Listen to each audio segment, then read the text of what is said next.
الحمد لله رب العالمين والصلاة والسلام على سيد الأنبياء والمرسلين وعلى آله وأصحابه وأزواجه وذرياته وأهل بيته أجمعين أما بعد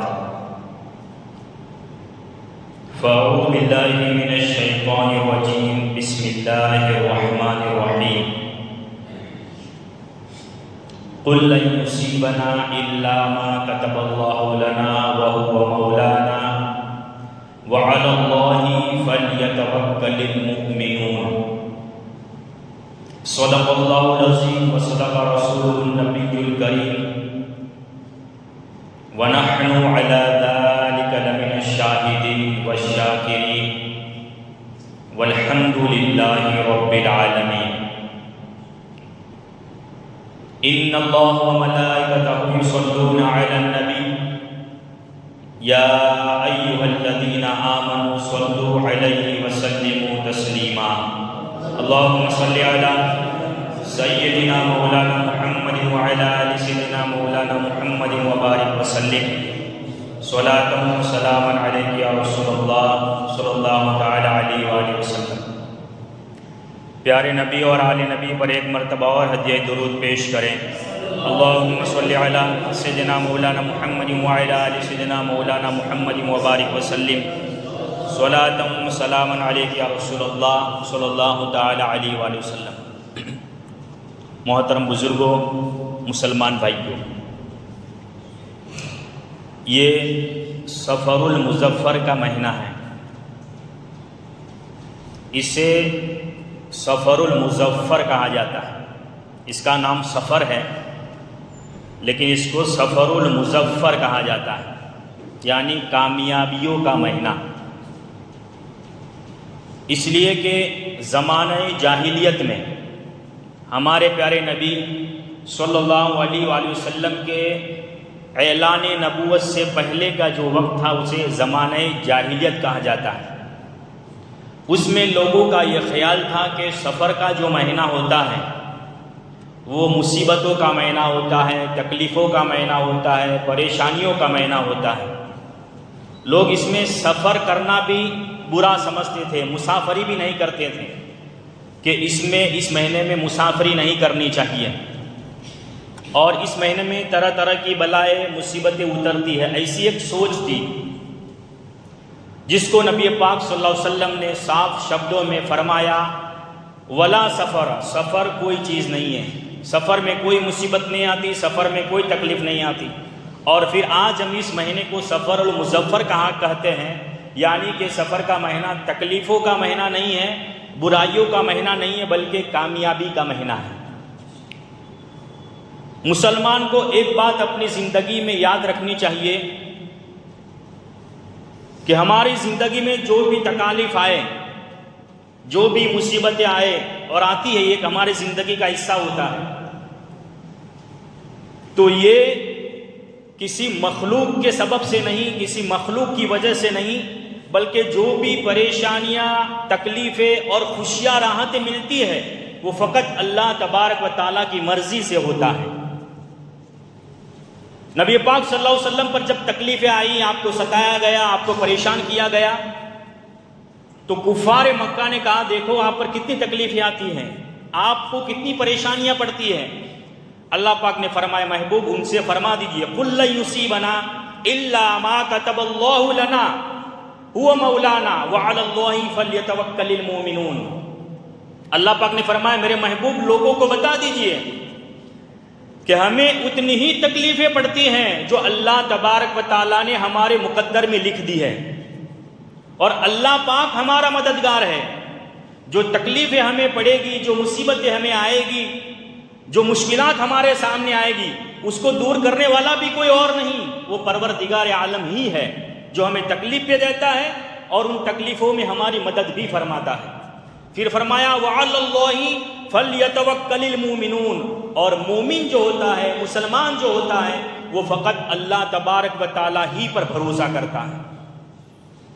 اس آیت کریمہ میں صاف الفاظ میں ہمیں بتایا گیا کہ تکلیف کا آنا، مصیبتوں کا آنا، پریشانیوں کا آنا کسی مہینے کی وجہ سے نہیں، کسی منحوس شخص کی وجہ سے نہیں، بلکہ اللہ تبارک و تعالیٰ نے جو ہمارے مقدر میں لکھ دیا ہے، اللہ پاک نے جو ہمارے حصے میں لکھا ہے، وہی تکالیفیں، وہی مصیبتیں، وہی پریشانیاں ہماری زندگی میں آتی رہتی ہیں۔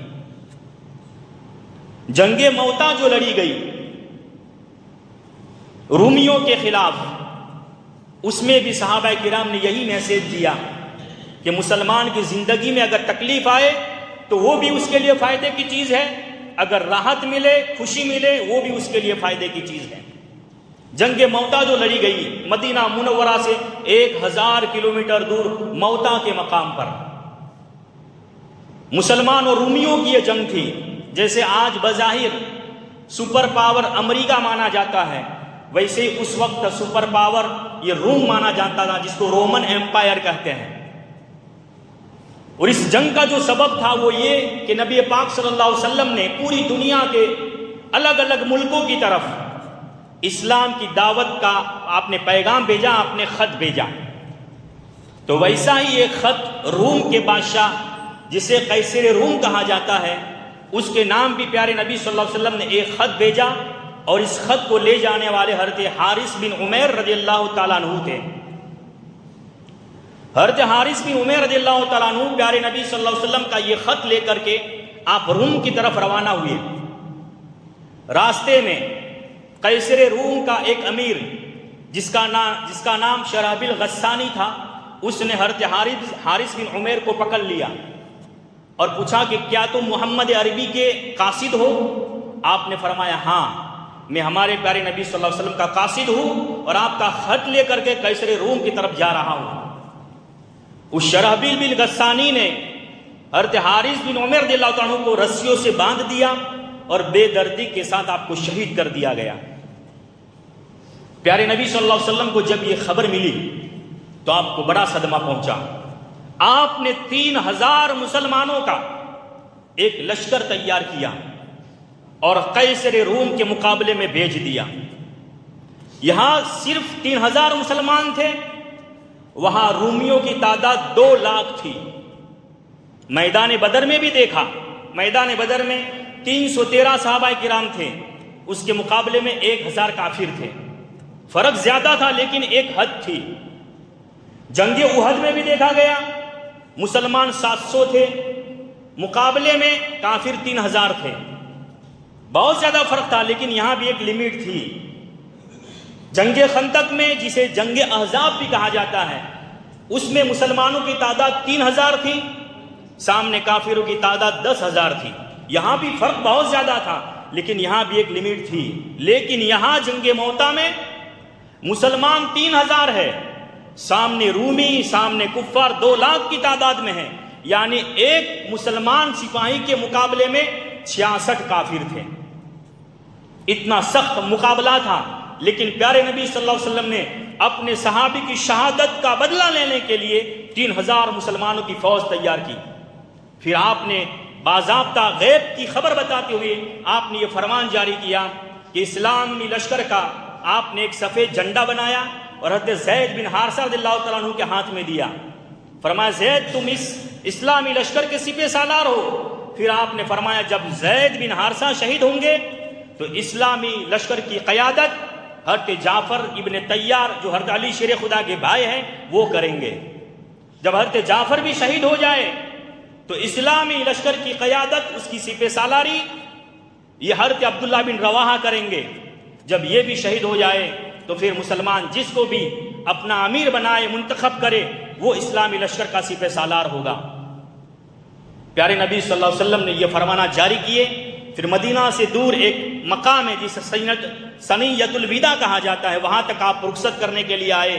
اسلامی لشکر روانہ ہوا اور جہاں موتا نام کی جگہ ہے وہاں پر پہنچا۔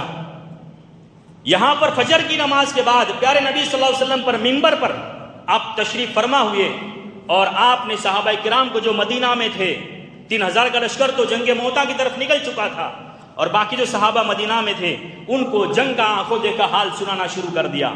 جنگ شروع ہوئی، حضرت زید بن حارثہ رضی اللہ تعالیٰ عنہ جنگ شروع ہونے سے پہلے ایک تاریخی الفاظ کہے جو میں آپ کو سمجھانا چاہتا ہوں. آپ نے فرمایا مسلمانوں ہم تعداد میں بہت کم ہیں، سامنے کافروں کی تعداد، رومیوں کی تعداد 2 لاکھ سے بھی زائد ہے، لیکن ہمیشہ یاد رکھنا ہے کہ یہاں پر ہم آئے ہیں تو ہماری حالت 2 حال سے خالی نہیں.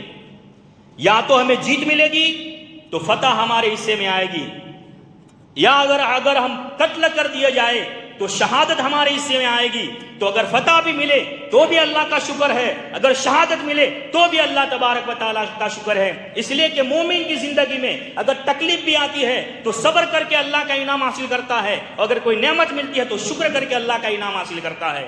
حضرت زید بن حارثہ رضی اللہ تعالیٰ عنہ نے اسلامی پرچم اٹھایا، بہادری کے ساتھ لڑتے رہے، آپ شہید ہو جاتے ہیں. پیارے آقا صلی اللہ علیہ وسلم مدینہ منورہ میں صحابہ کرام کو غیب کی خبر دیتے فرماتے ہیں زید نے پرچم اٹھایا، شہید ہو گئے. اس کے بعد حضرت جعفر ابن طیار نے اسلامی پرچم اٹھایا، وہ بھی شہید ہو گئے. حضرت عبداللہ بن رواحہ نے پرچم اٹھایا، آپ بھی شہید ہو گئے. اس کے بعد پیارے نبی صلی اللہ علیہ وسلم نے مدینہ میں بیٹھ کر کے فرمایا اب اسلامی پرچم اللہ کی تلواروں میں سے ایک تلوار یعنی حضرت خالد بن ولید رضی اللہ تعالیٰ عنہ کے ہاتھ میں آیا ہے، اب وہ مقابلے کے لیے تیار ہے.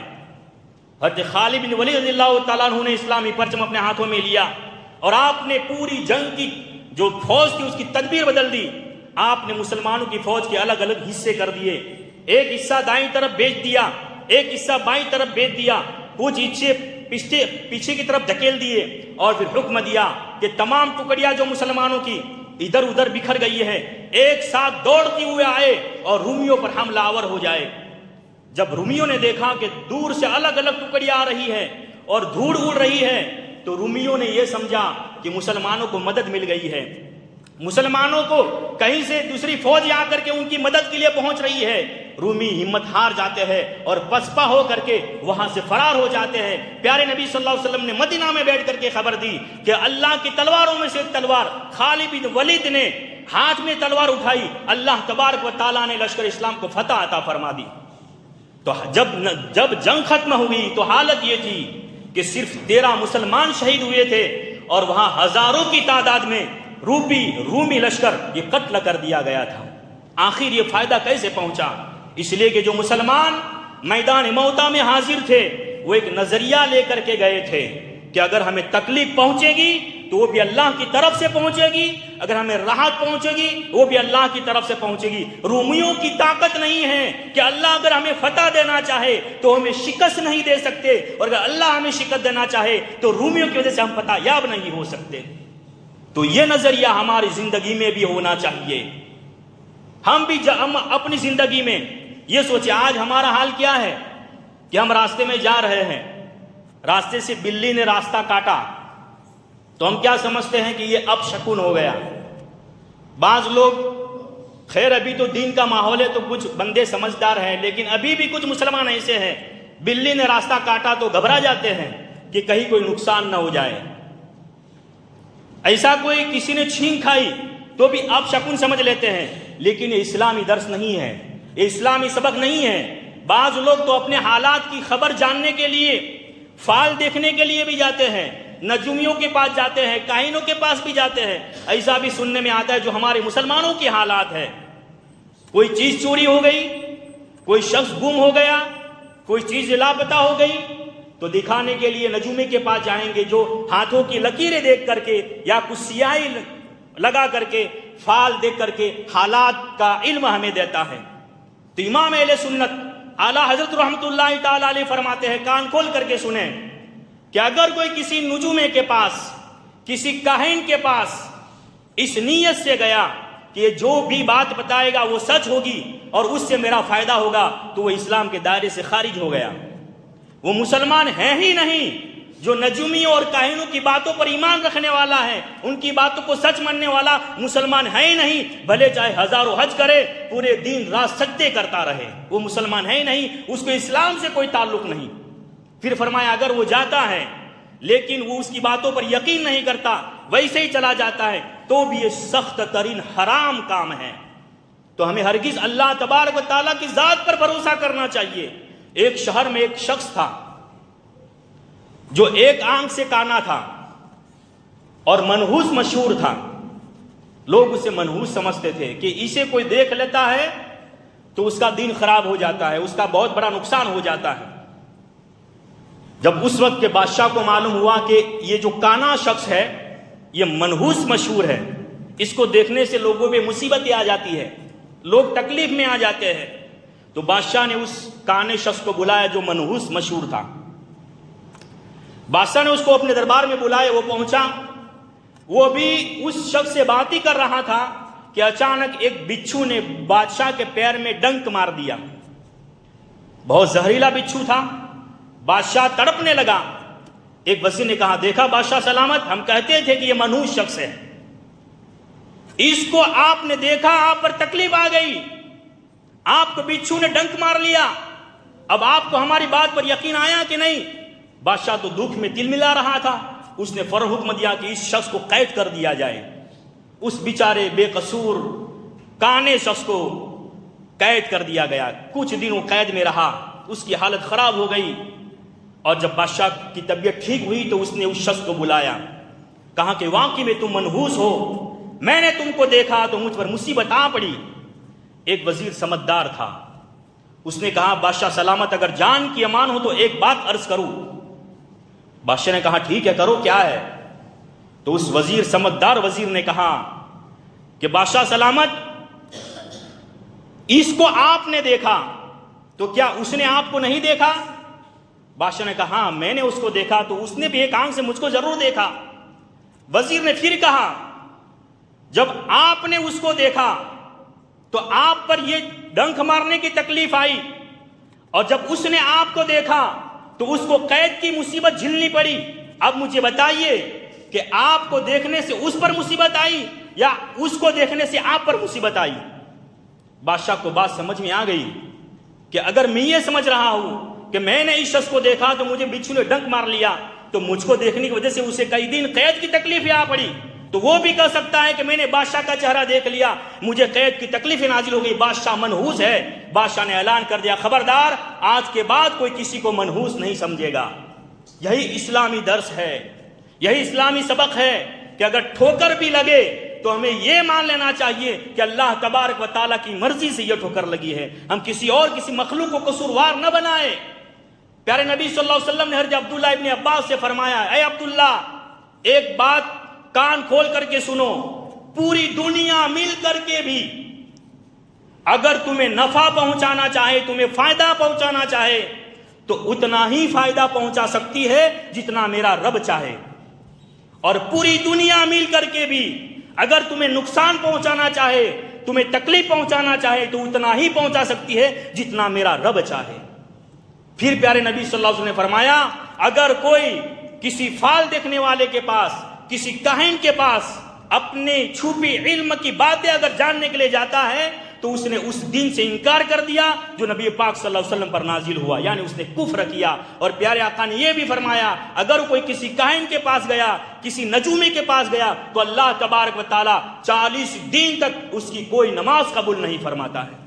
تو ہمیں سوچنا چاہیے, ہمیں اللہ تبارک و تعالیٰ پر توکل کرنا چاہیے کہ ہماری زندگی کا مالک اللہ تبارک و تعالیٰ ہے, ہماری دن رات کا مالک اللہ تبارک و تعالیٰ ہے, ہماری ہر سانس کا مالک اللہ تبارک و تعالیٰ ہے, ہمارے نفع و نقصان کا مالک اللہ تبارک و تعالیٰ ہے. میرا رب چاہے تو مٹی کے اندر بھی شفا پیدا فرما دیتا ہے, اور اگر میرا رب نہ چاہے تو ہم کتنی گولیاں کتنی بوتلیں خالی کر دے, ہمیں ایک ذرہ برابر شفا نہیں مل سکتی.